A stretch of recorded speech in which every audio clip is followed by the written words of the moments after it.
አሜሪካዊ ዲፕሎማት ከያኒ ቴዲ አፍሮን አድምጡት ሲሉ ጥሪ አቀረቡ። ስምረት ፓርቲ ከሕግ ውጪ የህወሓትን ሊቀመንበር ትዕዛዝ የሚቀበሉ የሰራዊት አመራሮች ከተጠያቂነት አያመልጡም ሲል አስጠነቀቀ።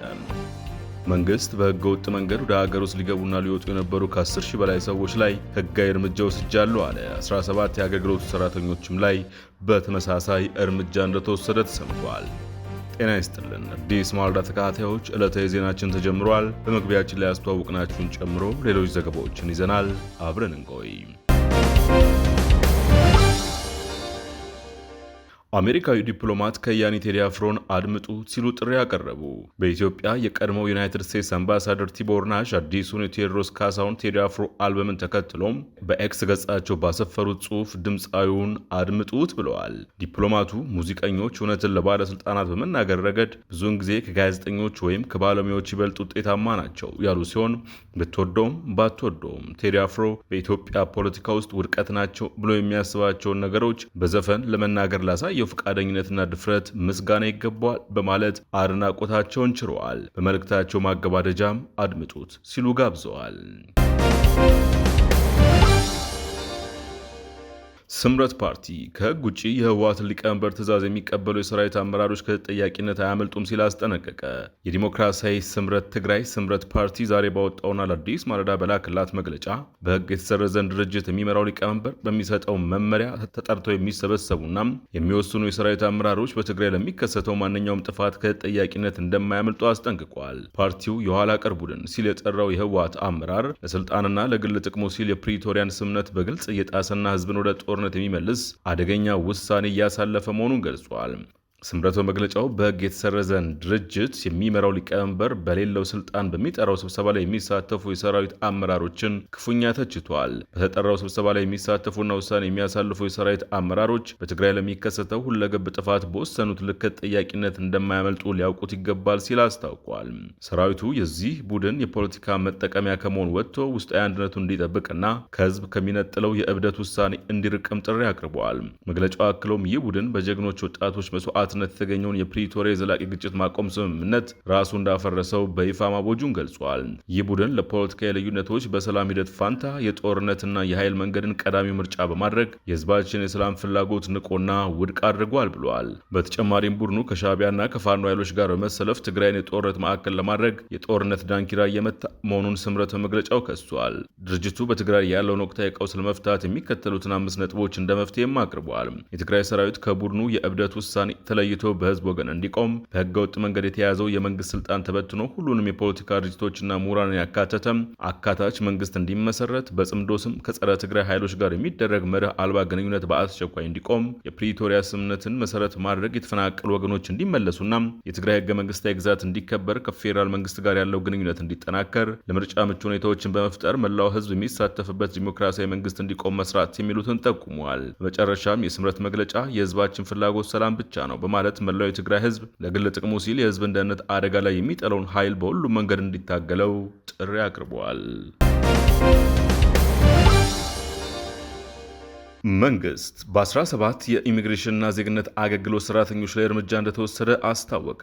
በህገ ወጥ መንገድ ወደ ሀገር ውስጥ ሊገቡና ሊወጡ የነበሩ ከ10 ሺህ በላይ ሰዎች ላይም በተመሳሳይ ህጋዊ እርምጃ ወስጃለሁ ብለዋል። የኢሚግሬሽንና ዜግነት አገልግሎት ዋና ዳይሬክተር ሰላማዊ ዳዊት የተቋማቸውን 9 ወራት አፈጻጸም ሪፖርት በተመለከተ በሰጡት ጋዜጣዊ መግለጫ ነው የተናገሩት። ይህም በየብስም በአየርም ያካተተ መሆኑን ጠቅሷል። ተቋሙ ባለፉት 9 ወራት ለመፈጸም ከያዘው እቅድ አኳያ አበረታች አፈጻጸም ማስመዝገቡን ጠቁመው በዚህም በሲቪልና ቤተሰብ ምዝገባ አገልግሎት በኩል አገልግሎቱ 4.8 ሚሊዮን ሁነቶችን መዝገቡን አስታውቀዋል። የምዝገባ ስርዓቱን የማዘመን ስራ እየተከናወነ መሆኑን ገልጸው በአየርና በየብስ አገልግሎትም ከ5.4 ሚሊዮን በላይ የሚሆኑ ገቢና ውጭ መንገደኞችን ማስተናገድ እንደተቻለ ተናግረዋል። በ9 ወራት የፓስፖርት አገልግሎትን በተመለከተ ከ1.159 ሚሊዮን በላይ ፓስፖርት በ9 ወራት ውስጥ መሰጠቱን ጨምረው ገልጸዋል።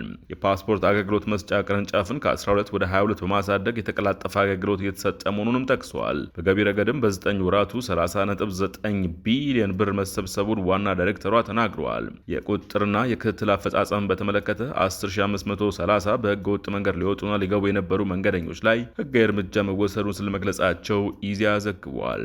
በህገ ወጥ መንገድ በተለይ ድንበር ቁጥጥር ላይ በህገ ወጥ መንገድ ለመግባትና ለመውጣት የሚደረጉ ሁኔታዎችን የመቆጣጠርና እርምጃ የመውሰድ ስራ ይሰራል።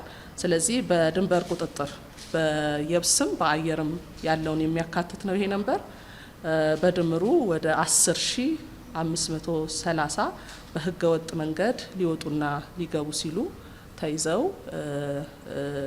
ህጋዊ እርምጃ እንዲወሰድ የተደረገበትን ማስታወስ እንችላለን ማለት ነው። ሌላው የተቋሙን የአገልግሎት አሰጣጥ በአግባቡ ያልተከተሉ ናቸው የተባሉ 17 ተቋሙ ሰራተኞች ላይ እርምጃ መወሰዱንም ተናግረዋል። ስለ እርምጃው አይነት ባያብራሩም ከዚህ ሌላ በተቋሙም እንደዚሁ የተቋሙን የአሰራር ስርዓት በአግባቡ ሳይጠብቅ አገልግሎት ለመስጠትና ለመቀበል የሚደረግን ስራም ታሳቢ ያደረገ ነው። ይሄ በተለይ በተቋሙ የሚገኙ የነበሩ 17 የተቋሙ ሰራተኞች በእንደዚህ አይነት ተግባር ተሳትፈው አስተዳደራዊ እርምጃ ወስደንባቸዋል ማለት ነው። ከውጭ ስፔን፣ ስሎቬኒያና አየርላንድ የአውሮፓ ህብረት ከእስራኤል ጋር ያለውን ስምምነት ለማቋረጥ እንዲወያይ ግፊት እያደረጉ መሆናቸው ተሰማ። ስፔን፣ ስሎቬኒያና አየርላንድ በአሁኑ ወቅት በጋዛ በዌስት ባንክና በሊባኖስ ያለው ሁኔታ የተባባሰ በመምጣቱም የአውሮፓ ህብረት ከዳር ሆኖ መመልከት የለበትም በማለት ህብረቱ ከእስራኤል ጋር ያለውን የግንኙነት ስምምነት ማገዱን እንዲወያይበት አሳስበዋል። ማክሰኞ ዕለት በሉክዘምበርግ በተካሄደው የአውሮፓ ህብረት የውጭ ጉዳይ ሚኒስትሮች ስብሰባ ላይ የስፔን የውጭ ጉዳይ ሚኒስትር ሆሴ ማኑኤል አልባሬስ እንደተናገሩት ሶስቱ ሀገራት ጉዳዩ በስብሰባው አጀንዳ ላይ እንዲካተት በይፋ ጠይቀዋል።